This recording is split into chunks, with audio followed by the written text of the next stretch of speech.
আসসালামু আলাইকুম। আজকে বানাবো লাজানিয়া। এটা হচ্ছে ইতালিয়ান একটা ডিশ। তো অবশ্যই আমার ভিডিওটা আপনাদের সবারই ভালো লাগবে। আর এটা খুবই আমাদের পরিচিত একটা ডিশ, কিন্তু নামটা ভিন্ন। হয়তোবা আমার বানানোর সিস্টেমটা দেখলে আপনারা অবশ্যই বুঝবেন যে জিনিসটার আসল নামটা হয়তোবা ইতালি থেকে আসছে, কিন্তু আমরা অন্য স্টাইলে এটাকে অন্য নামে চিনি। যেমন আমি এখানে মাংসর কিমা নিয়ে নিলাম, ওইটাকে ভালো করে একটু ফ্রাই করে তারপরে এখানে পেঁয়াজ দিয়ে দিব। আর মাংসর কিমাটা আমি যেহেতু করছি সেজন্য অত ভালো হয় নাই।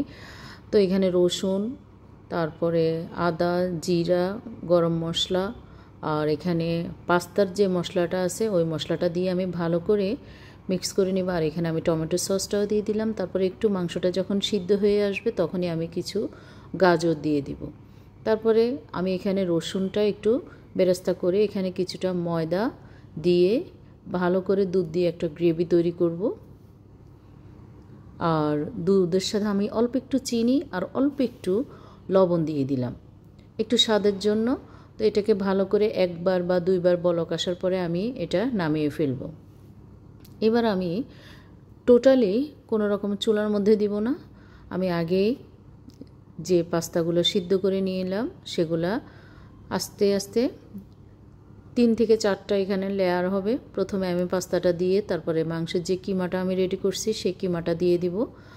কিমাটা ভালো করে দিয়ে আমি এটার মধ্যে যে একটা গ্রেভি তৈরি করছি দুধ দিয়ে, সেই গ্রেভিটা দিয়ে দিব।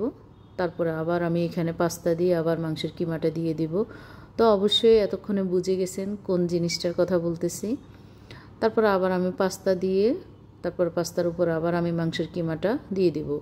আর এখানে পাস্তার পরিমাণটা আমি একটু বেশি দিয়েছি, কারণ এখানে মাংসের পরিমাণটা একটু বেশি থাকবে, পাস্তাটা একটু কম। তারপর আমি এখানে মোটামুটি 800 গ্রাম মাংস নিয়েছি। আর এখানে আমি মাংসের কিমাটা ভালো করে খুবই মজার করে রান্না করেছি, যাতে পাস্তার মধ্যে কিছু না থাকলেও 2-3টা লেয়ারের একটা কম্বিনেশনে দারুণ একটা মজার একটা জিনিস রেডি হবে। তারপরে এখানে আমি যে গ্রেভিটা দিয়ে দিলাম, দেওয়ার পরে এখানে পুরোটার উপরে আমি চিজ দিয়ে এটাকে আবার আমি ওভেনে ব্রেক করব। আমি 2 মিনিট ওভেনে ব্রেক করব। তারপরে 2 মিনিট পরে মোটামুটি দারুণ একটা, যখনই আপনার চিজটা গলে যাবে তখনই আপনি দেখবেন দারুণ একটা স্মেল বের হচ্ছে। আর বিশ্বাস করেন এটার স্বাদ যে কি ভয়ঙ্কর, মানে আপনি যদি রেডি না করে না খান তাহলে এটা কখনো আমার ভিডিওতে আপনি বুঝতেই পারবেন না যে এটার মজাটা কীরকম। আমার হাজব্যান্ড তো অনেক পছন্দ করছে, মানে কি বলবো, আর অনেক ইয়ামি একটা জিনিস।